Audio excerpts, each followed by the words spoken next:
Bernardo Silva could not help but laugh when he heard the question about one of the biggest elephants in the room in Portugal. In the national team, when you're all listening to the pre-match team talk, do you accept the tactical instructions right away or sometimes react like, Ronaldo, man, can it be another way? Asked Ricardo Araújo Pereira, a famous comedian and writer, during a show in March. It was obviously a joke, and the Manchester City midfielder promptly denied that Ronaldo is the one giving orders, but such is the forward's power within the dressing room that many in the country assume it to be true. Although he was expected to retire from international football after the last World Cup, the Portugal legend remains a huge influence and will play at a record 6th European Championship this summer in Germany. I faced Ronaldo while coaching Everton in 2013, Portugal manager Roberto Martinez told Canal 11. For most players, when the body starts failing, the head accepts it. In his case, it seems to be the opposite. The body will only stop when the head says it has to stop. It's incredible when a player of his age has the habits and the desire of an 18-year-old. He has an elite-level mindset and no limits. He's been with the national team for 20 years now. That's unique. And still, despite being 39, Ronaldo has indicated he has no plans to leave the international stage.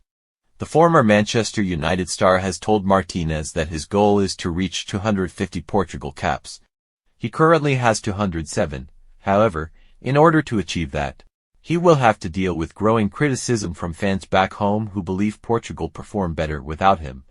It is nothing new, and followed former coach Fernando Santos and now Martinez.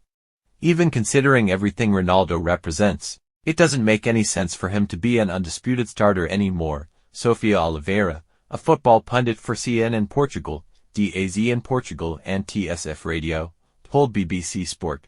It's also true that this transition would be a lot smoother if he realized himself that this role no longer suits him. It seems clear to me that his presence in the team conditions other players around him. Just look at their actions and you'll see that sometimes they search for Ronaldo in contexts that don't benefit the team. And then there's the issue that he doesn't want to spend much time without the ball, so he tracks back to areas occupied by other players, with his positional anarchy affecting them. Not even finishing Portugal's perfect qualifying campaign as second top scorer to Belgium's Romelu Lukaku with 10 goals and as the country's third most used player with 725 minutes, only behind Ruben Dias and Bruno Fernandes, has proved enough for Ronaldo to put the debate to bed. It certainly does not help that the only game he missed during the Euro qualifiers, a 9-0 win over Luxembourg, is rated as the greatest of the Martinez era so far. The Spanish boss has refused, however, to enter the discussion about the situation of the Al Nassr forward, claiming instead that Portugal are prepared to win without him. Of the 3 preparation games for the Euros, Ronaldo only took part in Tuesday's win over Republic of Ireland and he received some praise, not only for his brace but also for a more team-player attitude on the pitch. He said following the 3-0 win over Ireland that, regardless of whether I play or not, I'll respect the coach's decisions, honestly. I believe that his impact would be much bigger coming from the bench, Oliveira said. And I don't refer only to his goals and assists because we all know he's capable of scoring against the likes of the Czech Republic and Georgia. I mean his overall performance because what we've seen plenty of times is Ronaldo playing as many minutes as possible and ultimately finding the net, but if we look at his exhibitions in detail, the number of his negative actions was higher than the positive ones. Portugal's most traditional sports newspaper Ebola has even hinted that the wrong question is being posed to Martinez. Instead of whether the Euro 2016 winners play better without their captain, it argues it should be, when is the right time for the normality of this team to be the absence of Ronaldo and not his presence? Fernandes is the new main man. This is the first time Portugal have won every qualification game for a major tournament.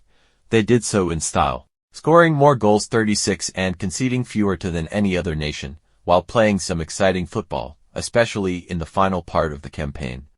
Having gone through a group that included Slovakia, Luxembourg, Iceland, Bosnia-Herzegovina and Liechtenstein, there is the feeling, though, that this team has not truly been tested.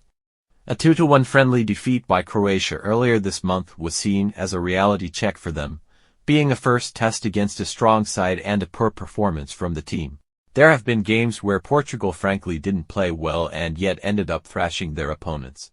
And it's exactly for this that they are candidates to win the Euros again, because of the unbelievable amount of individual talent this team has. It's their best generation ever, Oliveira said. And if they are to return home with the European Championship trophy, they will need Bruno Fernandes playing at the peak of his powers. The midfield maestro may not have had his best season with Manchester United, but he has become Portugal's main man under Martinez, hitting 6 goals and 8 assists in 10 qualifiers. Perhaps most importantly, the number 8 has shown that he and Manchester City midfielder Silva can play well together for their country. That's arguably the best news we've had so far. The worst one is the total lack of use of Vitinha, added Oliveira. Thanks for watching my video. Please like, share my video and subscribe my channel.